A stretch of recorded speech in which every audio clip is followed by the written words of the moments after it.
Bonjour Philippe Tabarot. Bonjour. Merci beaucoup. Merci d'avoir accepté notre invitation, ministre des Transports. On est ensemble pendant 20 minutes pour une interview en partenariat avec la presse régionale, représentée par Julien Lécuyer de La Voix du Nord. Bonjour Julien. Bonjour Oriane, meilleurs vœux. Meilleurs vœux en Bonjour, cette nouvelle année, Bonjour, Julien.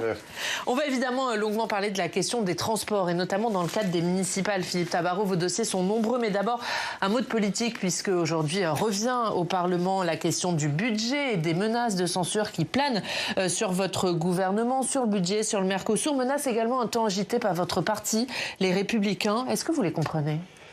Écoutez, j'ai quelquefois des difficultés à les comprendre. Je comprends l'idée de se dire qu'on souhaite pour notre pays le meilleur budget possible, mais ça c'est dans un monde idéal, c'est dans un monde où on est au pouvoir, où il y a une majorité, une très large majorité à l'Assemblée et au Sénat, des années qu'on a connues il y a bien longtemps maintenant.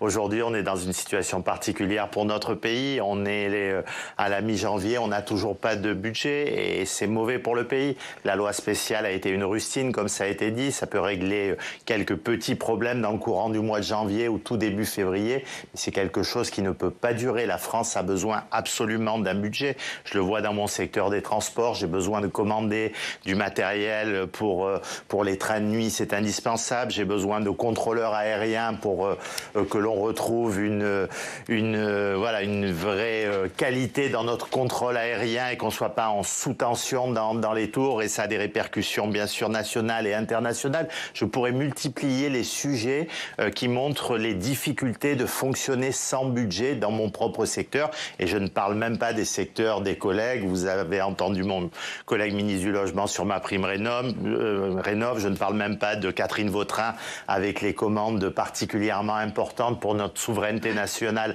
indispensables en matière des armées. Donc vous appelez LR au compromis. Donc bien sûr que j'appelle mes amis LR au compromis, c'est indispensable dans l'intérêt du pays. Viendra le temps d'avoir un débat politique pour la présidentielle, de faire part également de ce qui sont nos priorités et puis de les défendre auprès d'un candidat pour un programme. Mais en tout cas, je pense que sincèrement, dans ce contexte actuel, il faut de la stabilité, il faut un budget, aussi imparfait soit-il, mais c'est indispensable. Vous avez parlé de stabilité. Il y a 2 motions de censure qui ont été déposées et qui seront examinées cette semaine. Le Premier ministre a laissé entrevoir la possibilité d'une dissolution si une motion de censure était votée. Est-ce que c'est pas une forme de chantage justement à la stabilité ? Non, je crois que le Premier ministre a été toujours très constant dans ce qu'il a annoncé. Je pense que les Français ont bien compris qu'il n'y avait pas 50 plans supplémentaires si jamais le gouvernement était renversé. C'est-à-dire qu'on a eu le gouvernement de Michel Barnier, il y a eu le gouvernement de François Bayrou, il y a eu le Cornu 1, il y a eu le Cornu 2, tout ça en un petit peu plus de 14 mois. Donc tout le monde a conscience que si jamais le gouvernement est renversé par une motion de censure... Mais elle a quasiment aucune chance de passer cette... Vous savez, dans motion de censure, il y a censure. Quand elles sont déposées, ceux qui les déposent pensent toujours que ça peut se passer. Alors, probablement vous pensez que... vous Comment ? Vous pensez que oui ? Vous pensez que vous serez Moi, je suis toujours très vigilant par rapport à ça. On ne sait jamais. Quand je vois que quelquefois le Rassemblement national a voté des motions de censure de LFI avec un texte improbable et notamment principalement contre eux et qu'ils le votaient pour autant, quand il y a une convergence des luttes et quand on trouve un ennemi commun qui en l'occurrence pourrait être le gouvernement, il faut toujours être très vigilant. Il faut expliquer les choses, dire les conséquences que pourraient avoir ces motions de censure. En tout cas, il ne faut jamais prendre ça à la légère. Oui, mais il y a une forme de difficulté autour de l'idée de Sébastien Lecornu d'organiser des législatives, si c'était le cas, en même temps que les municipales. J'en veux pour preuve l'ancien Premier ministre Michel Barnier qui a parlé de prise d'otage des municipales si ça s'avérait. Non, bien sûr que personne n'a envie que les municipales ou que les législatives se tiennent le même jour que les municipales. Ce serait dommage pour le scrutin municipal. On va probablement en parler. On a enfin peut-être depuis quelques jours, j'ai l'impression un retour vers les thèmes locaux et c'est sain pour notre démocratie. C'est un rendez-vous tous les 6 ans qui peuvent permettre dans tous les territoires de choisir 36 000 édiles dans notre pays. Donc oui, on doit parler des sujets locaux, on doit parler de fiscalité locale, on doit parler de sécurité locale, on doit parler de transport public. C'est ça les vrais débats et c'est vrai qu'une campagne législative ou une élection législative pourrait parasiter ce débat. Donc je ne souhaite pas. Est-ce que là, le Premier ministre, il ne contribue pas, lui, à nationaliser le scrutin avec ces menaces? Mais si le gouvernement est renversé, il faut bien qu'il y ait un nouveau gouvernement. Et si on n'est pas en capacité de constituer un nouveau gouvernement, il faudra à un moment ou à un autre une dissolution. Je sais que le président ne le souhaite pas parce que si on s'est engagé les uns et les autres en venant d'horizons différents, c'est pour justement éviter ce scénario catastrophe parce que le pays n'a pas besoin de ça au niveau national, au niveau international. Mais tout simplement, ce qu'a dit le Premier ministre, c'est qu'on ne peut rien exclure par rapport à l'incertitude de la situation, même si nous espérons que la raison va prendre le pas, que les débats ont repris en commission, qu'ils vont redémarrer pour le budget à l'Assemblée dès aujourd'hui et que chacun fera preuve de responsabilité. Dernière question sur ce sujet budgétaire, mais tout le monde appelle, enfin peut-être pas LFI ni le Rassemblement national, mais François Hollande, même Éric Lombard, l'ancien ministre de l'économie, appelle à une voie de passage via le 49.3. Qu'attend le Premier ministre pour le déclencher ? Écoutez, je pense qu'il a envie d'être cohérent avec ce qu'il a dit. La parole publique, ça a du sens pour lui. Quand il s'était engagé à ne pas porter le 49.3, jusqu'à présent, je pense qu'on l'aime ou qu'on l'aime pas, tout le monde peut reconnaître qu'il tient ses engagements sur ce qu'il a annoncé, sur un certain nombre d'économies. Il n'y aura pas de 49.3 ? Je ne sais pas. Si la priorité absolue n'est pas d'avoir probablement un budget pour notre pays, en tout cas, il s'est refusé. Écoutez, j'espère que la voie de la raison, du consensus, du compromis entre certaines formations politiques va pouvoir permettre de faire voter ce budget. Je l'espère en tout cas, et que la solution. Vous pensez vraiment que les LR et le PS vont voter pour le budget ? Et que la solution du 49.3 ou que la solution des ordonnances ne seront que des solutions en cas d'extrême impossibilité de voter ce budget, mais il faut pousser jusqu'au bout pour essayer de l'obtenir, pardon l'expression, mais par les voies naturelles. Et là aussi, ceux qui demandent le 49.3 sont les premiers qui ont demandé pendant des années d'arrêter ou de ralentir le rythme des 49.3. Donc quand je les entends et je les vois, ça me fait un peu sourire. Même moi, au Sénat, je voyais d'un mauvais œil le 49.3, même si c'était plus les députés qui étaient concernés. En tout cas, c'est pas un instrument que les parlementaires ont appelé pendant toutes ces années de leur vœu, et de voir que certains maintenant le voient comme la seule solution me fait sourire et montre que les choses évoluent. Bon. Et on va parler, Julien, des conséquences de cette absence de budget pour le ministère des Transports. Oui, parce que pendant que les débats s'enlisent autour du budget, d'autres projets, eh bien, pour l'instant, se font attendre, et notamment votre projet de loi cadre qui doit arriver dans les prochaines semaines sur la table du Conseil des ministres. Est-ce que vous pouvez nous en parler, nous dire quand est-ce qu'elle arrivera très concrètement, et puis qu'est-ce qu'elle a dedans ? Écoutez, je suis dépendant des débats budgétaires dans les chambres, comme vous l'imaginez.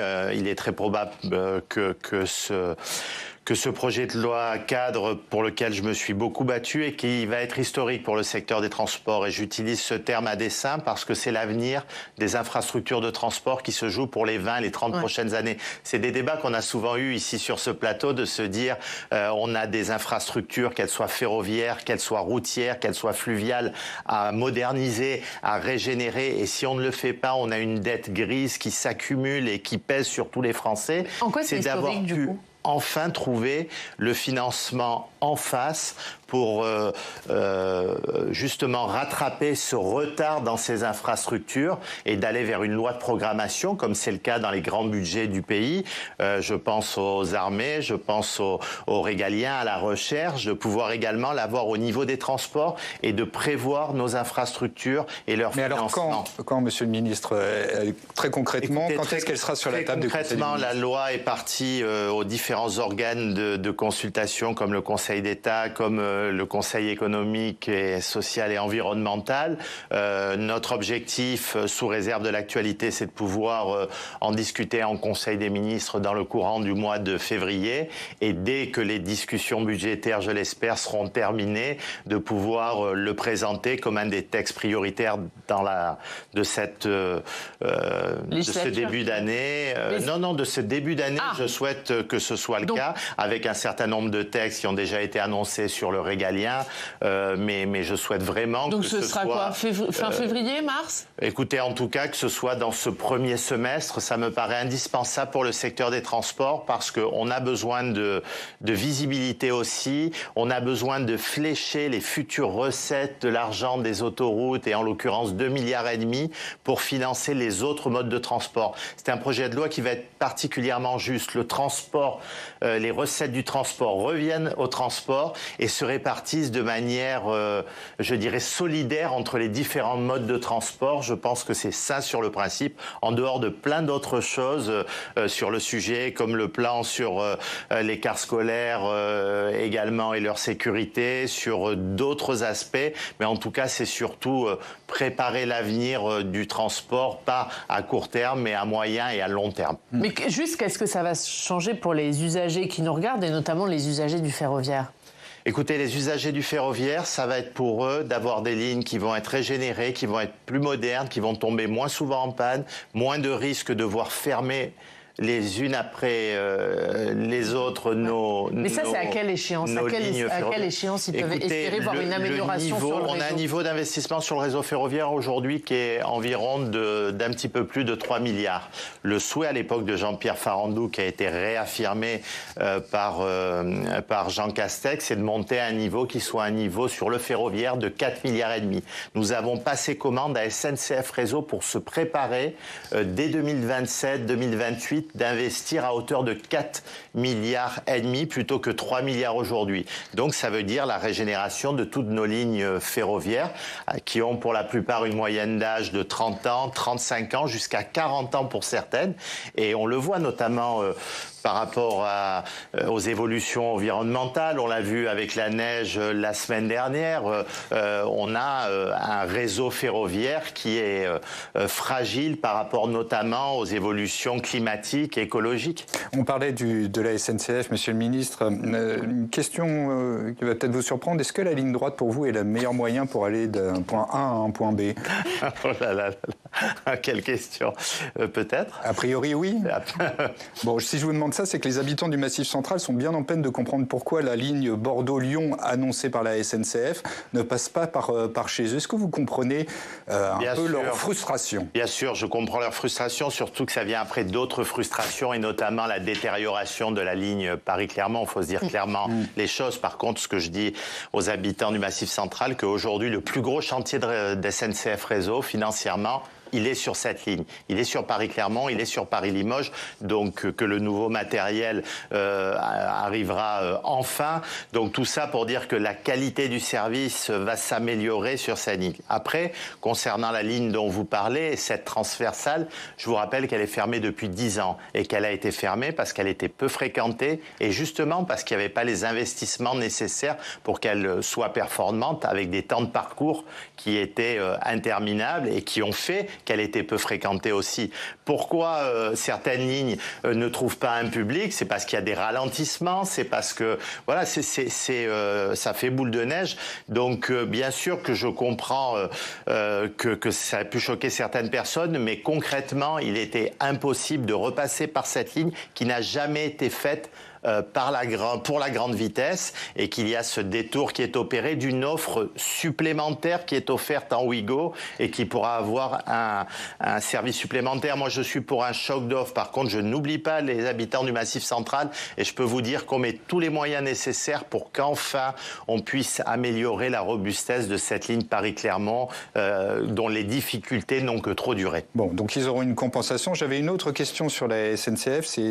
Vous avez peut-être lu comme moi cette étude récente sur les tarifs de Ouigo qui aurait bondi de 73% en 6 ans. Est-ce que c'est de nature, comme disait la publicité, à nous faire préférer le train ? Ouigo a permis à 80 millions de personnes qui ne prenaient pas le train de prendre le train, ou en tout cas de 80 millions de trajets supplémentaires. Un Français sur 2 qui ne prenait pas le train l'a pris à travers Ouigo, parce qu'il y avait au début, bien sûr, des tarifs attractifs. Pourquoi? Parce que Ouigo pouvait, parce qu'il pouvait se le permettre. Ouigo partait de gares secondaires et c'était pour des trajets beaucoup plus réduits.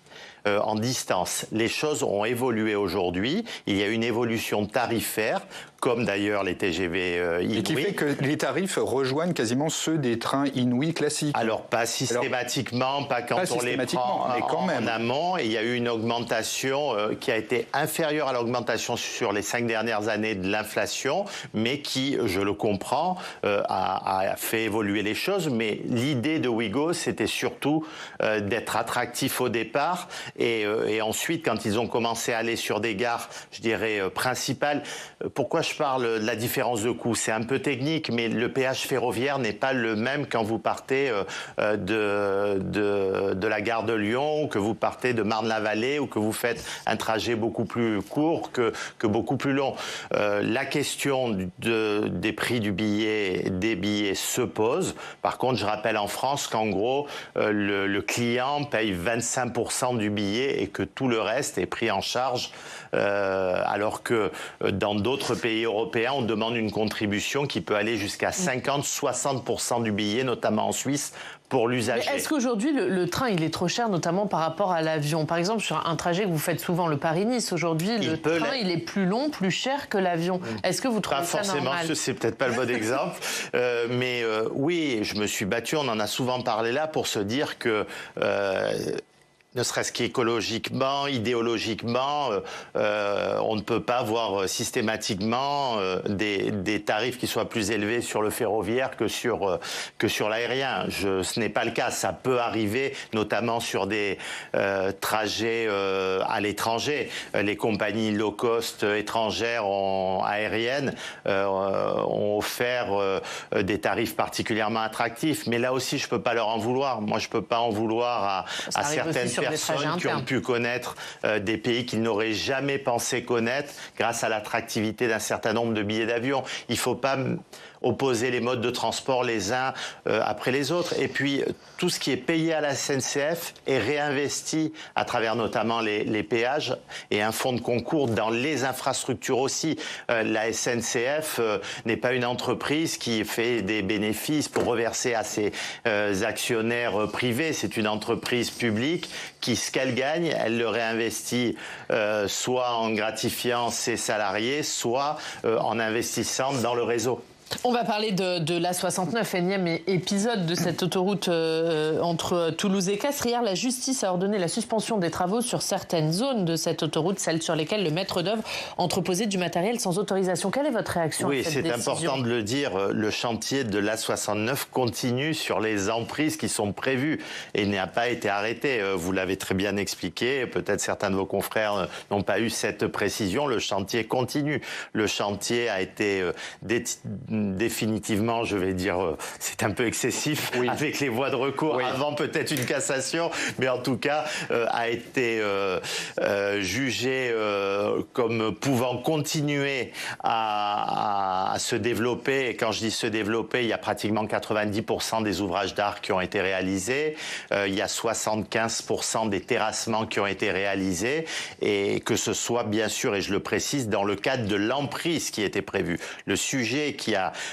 concerné le juge des libertés hier, ça a été le sujet de dépassement de l'emprise exacte par les entreprises ou l'entreprise et le maître d'œuvre du chantier, qui pose un certain nombre de difficultés. Et ça, je dirais que ce ne sont pas que les associations qui ont réagi. L'État a réagi. Moi, je défends bec et ongle ce projet, vous le savez, pour le Tarn, mais je le fais aussi pour l'ensemble du territoire national, parce que si la fameuse jurisprudence du tribunal administratif de Toulouse avait pu se développer, c'est tous les projets d'aménagement du pays avec la question et la raison d'intérêt public majeur qui n'auraient pu se dérouler dans notre pays. Ça aurait été un problème manifeste. Donc je soutiens ce projet. Par contre, bien sûr, je ne soutiens pas, et au contraire, j'ai demandé au préfet, que ce soit de Haute-Garonne ou du Tarn, de prendre les mesures nécessaires sous astreinte le cas échéant, et le juge a été dans ce sens, de ne n'occuper que la parcelle qui est prévue et pas les parcelles à côté, ne serait-ce que pour entreposer du matériel du chantier. Vous croyez encore à une ouverture, qu'on roulera sur la 69 dans un an, malgré la guérilla judiciaire qui continue? Je l'espère et je le pense sincèrement. La décision de justice la plus importante était celle de la Cour administrative de Toulouse. Elle a été favorable à ce que le projet puisse se continuer. Donc, et moi, vous croyez encore à la LGV Bordeaux-Toulouse?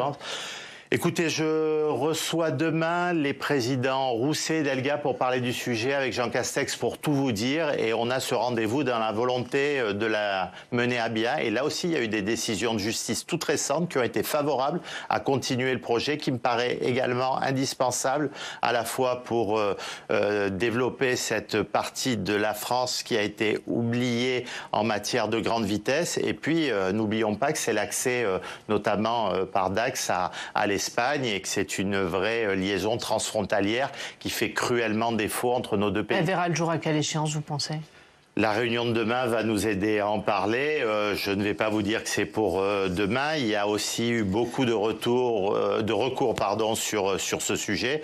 Mais en tout cas, nous souhaitons que le calendrier qui était prévu initialement de 2035 pour partie et de 2037 pour l'autre partie ne soit pas trop retardé et qu'on puisse se mettre d'accord sur les financements indispensables pour le mener à bien dans le cadre de toutes les procédures qui sont énormes. Vous savez, quand il y a eu le recours sur ce fameux projet aussi de GPSO, à chaque fois, l'État ou les entreprises doivent fournir à la justice administrative un nombre de documents environnementaux qui sont assez impressionnants, qui certes rentrent dans le cadre de la loi, et tant qu'on ne changera pas la loi, il n'y a rien à dire là-dessus, mais ça prend des plombes, excusez-moi, de ce langage un peu familier pour un ministre. Alors on le voit, les collectivités qui sont évidemment impliquées dans la question des transports. Il y a aussi des propositions dans le cadre des municipales, propositions des candidats. C'est le cas notamment de Jean-Michel Aulas qui est candidat à Lyon, soutenu notamment par les Républicains. Il propose la construction d'un nouveau tunnel sous la colline de Fourvière. Le coût, c'est 2 milliards. Est-ce que ce type de projet, vous le soutenez ? Alors, je me félicite. Je vais vous faire je me permets de faire des compliments. Ça faisait longtemps que je n'étais pas venu vous voir et vous savez que je vous apprécie beaucoup et que j'apprécie cette maison. J'ai suivi le débat de votre collègue Thomas Hugues hier soir sur le débat municipal sur les transports. Je me réjouis que les transports reviennent au premier plan du débat municipal. Il y a un sondage tout récent qui montre une augmentation du pourcentage de préoccupation. Français, de préoccupation. C'est dans les 5 premières préoccupations, les transports en commun. Donc voilà. Et qu'on ait ces débats sur les aménagements aussi et sur le transport du quotidien, moi, va m'aider au niveau national pour faire avancer mes budgets, pour faire avancer mes projets. Je m'en réjouis. Et donc le tunnel de Fourvière. Le tunnel de Fourvière, j'ai appris ça. Pour tout vous dire, je vais être très franc avec vous. Je ne connais pas le détail du projet. Je n'ai pas vu M. Aulas qui ne m'a pas présenté ce projet.